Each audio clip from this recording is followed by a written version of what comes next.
گاؤں کے ایک پرسکون کونے میں، جہاں بلند پہاڑوں کی خاموشی اور درختوں کی سرسراہٹ نے ہمیشہ سکون پھیلایا تھا، وہاں ایک جادوئی سیبوں کا باغ تھا۔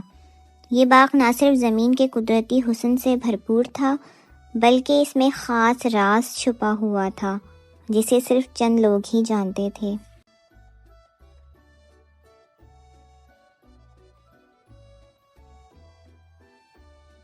شہزادی فاطمہ، جو اپنے سیبوں سے بنے خوبصورت اور منفرد گھر میں رہتی تھیں، ایک روشن صبح اپنی چائے سے لطف اندوز ہونے کے بعد صبح کی سیر کے لیے نکلیں۔ وہ باغ کے نرم سبز راستوں پر چلتے ہوئے اس کے گہرے اور پراسرار حصے میں پہنچ گئیں، جہاں سنہری روشنی اور تازہ خوشبو نے ماحول کو جادوئی بنا دیا تھا۔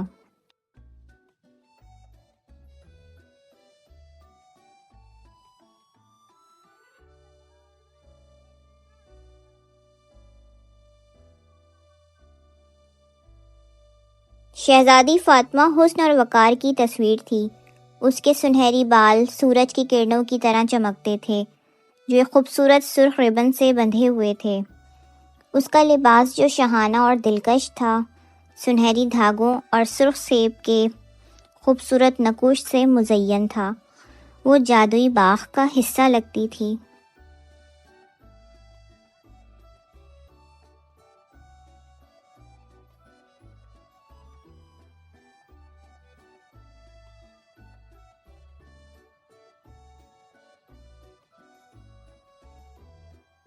ایک دن جب شہزادی فاطمہ باغ کے گہرے حصے میں پہنچی، اس نے ایک درخت پر لٹکا چمکتا ہوا سیب دیکھا۔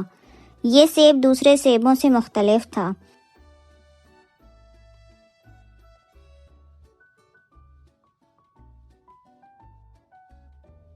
اس کی سرخی میں سنہری روشنی کی جھلک تھی۔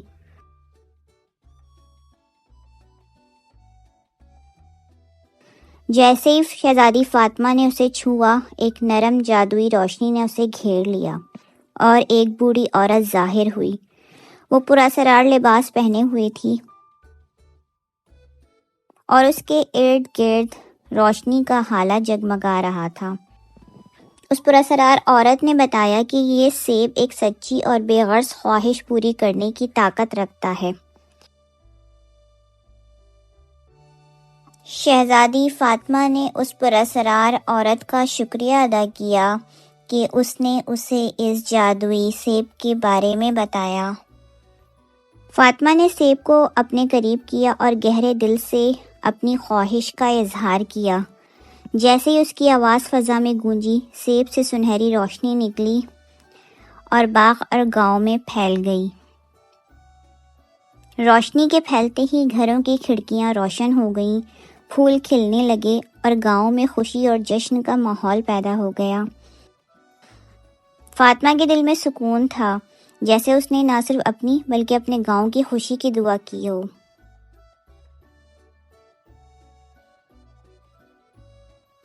مگر گزرتے وقت کے ساتھ جادو مدھم ہونے لگا۔ گاؤں کے لوگ بے دلی سے جادوئی سیب کھانے لگے اور ضائع کرنے لگے۔ ان کی چمک ختم ہونے لگی۔ فاطمہ پریشان ہو گئی۔ وہ دوبارہ جادوئی باغ گئی اور ایک قدیم درخت کے پاس ایک اور سنہری سیب پایا، جو پہلے سے زیادہ چمکدار تھا۔ جیسے ہی اس نے چھوا، ایک نرم اور محبت بھری آواز نے اسے تسلی دی اور کہا، حقیقی جادو محبت اور سخاوت میں ہے۔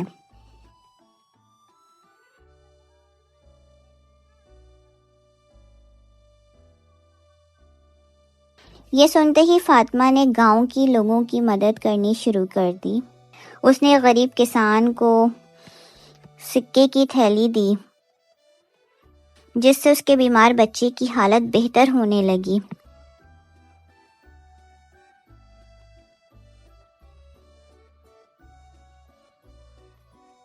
اور پھر شہزادی فاطمہ نے ایک لڑکی کو جادوئی سیب دے کے اس کی مدد کی۔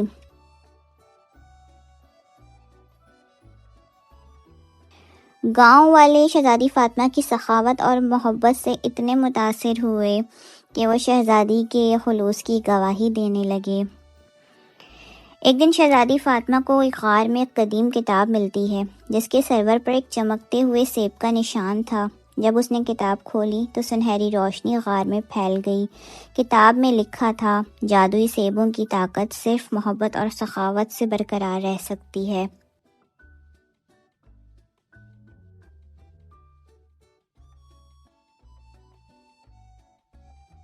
یہ بات سن کر فاطمہ آگے بڑھتی ہے اور جادوئی باغ کے وسط میں اسے ایک سیبوں سے بھرا ہوا خوبصورت ٹوکرا ملتا ہے۔ یہ ٹوکرا جادوئی سیبوں سے بھرا تھا جن کی سرخی میں سنہری روشنی جھلک رہی تھی۔ فاطمہ نے ٹوکرے کو محبت اور خوشی کے جذبات کے ساتھ اٹھایا اور گاؤں واپس آ گئی۔ اس نے ان سیبوں کو گاؤں کے لوگوں میں تقسیم کیا۔